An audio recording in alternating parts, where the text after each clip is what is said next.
Hello there, I am Nate Jackson, the Eclipser. Welcome all. Part 3 of Eclipse Series 1, Early Bergman. Port of call, Halmstad. 1948, 97 minutes, black and white, mono, Swedish with optional English of 1:30:31. So, let's get right to it. Berit? Is that her name? Berit.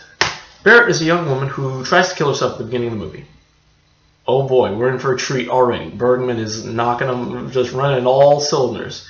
Anyway, Berit is this young woman who is very suicidal. She lives with her mother, and she had been in some institutions previously because apparently she had had some affairs with men, and because of that she had to get therapy or something like that. And so when she came back and started living with her mother and had a job working in a factory on the grounds that she had to live with her mother, and her mother can't stand Berit, and makes her life living hell almost as much as the professor in Torment. Hey, connecting. But she still tries to make it through, and everybody else can't stand her because they think she's a slut, basically. Out of nowhere comes Mr. What's his name? Gosta. Gosta is a sailor who's on leave, and he wants to stay on dry land. He doesn't want to go back. He reads, and his friends tell him he's wasting his time by reading books.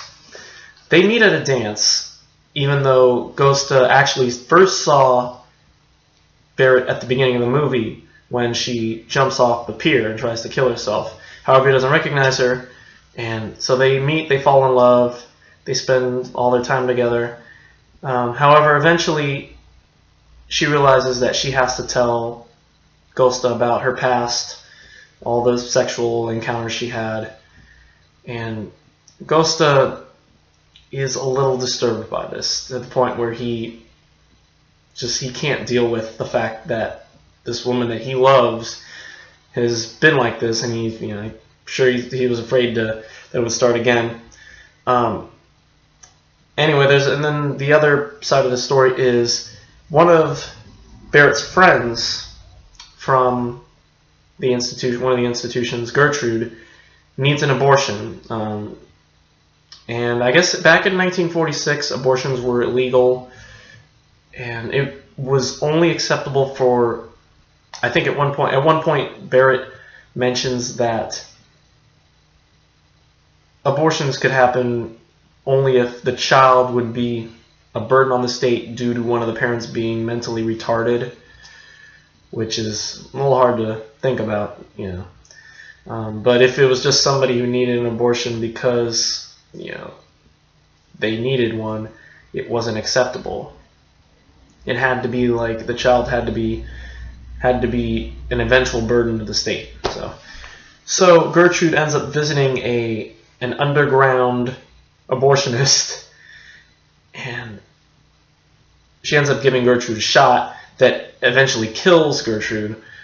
And as soon as Gertrude dies, Berit is brought into the police station, and asks her, who the abortionist is, because I'm pretty sure Berit was there at the time of Gertrude's, operation, if you will.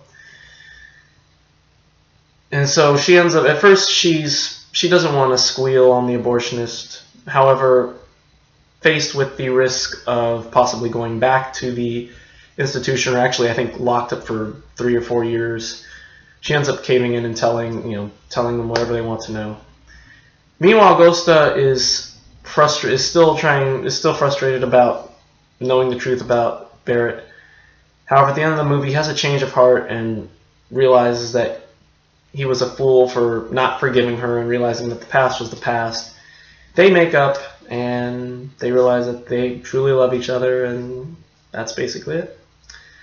So, this is different.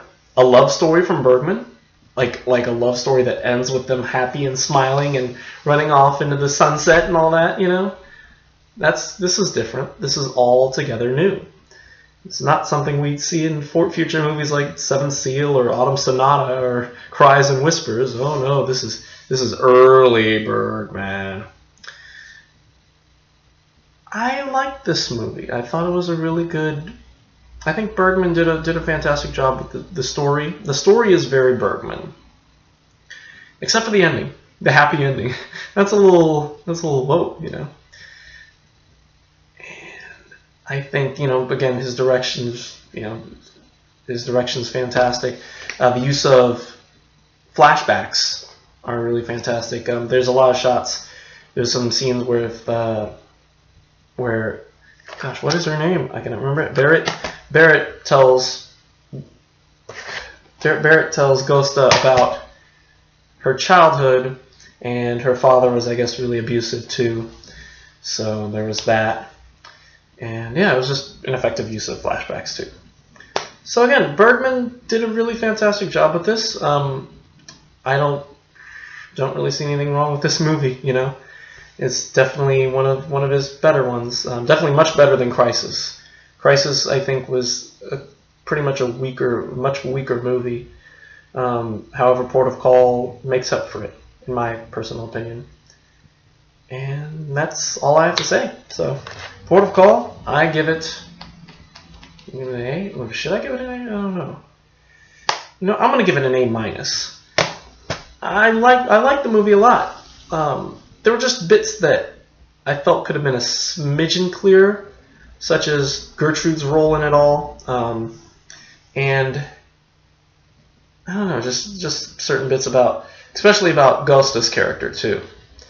It made sense for the most part, but I think some of his nuances could have been explained a little better. I don't know. That's just my own personal opinion. But outside of that, great movie. Bergman, you're doing great. Don't screw it up by making weird stuff, you know. I know I'm like 50 years, 60 years too late, but oh well. Anyway, Port of Call A.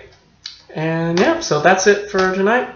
Thanks for watching, and we will see you tomorrow for Thirst. And until then, goodbye.